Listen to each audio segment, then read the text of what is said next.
Hey mga Lodi, nandito si ating Rayba. Ito may binigay sa akin yung aking pinsan. Ayun siya guys.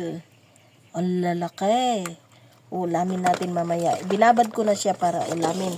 Tapos kumuha ako doon sa nakuha niya kasi marami naman silang mabibigyan yung kapatid niya.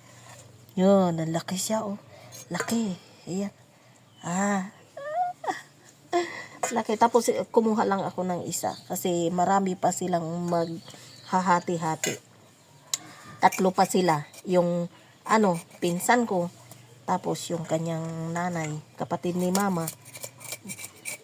Ito lang yung kinuha ko kasi kunti lang naman ako mag-ulam. Ulamin ng anak ko at sa kanina kuya ito. Luto ko bukas ng umaga bago ako aalis kasi guys, pupunta na tayo sa airport bukas. Lalaki siya.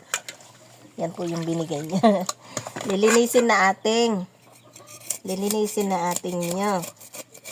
Thank you for watching. God bless po. Lalaki isda. Tapos ito, babad lang natin sandali. Lagyan ng luya, kamatis, okay na. Hindi ko na siya lalagyan ng sibuyas, kamatis at saka luya, okay na. Thank you sa inyo. God bless.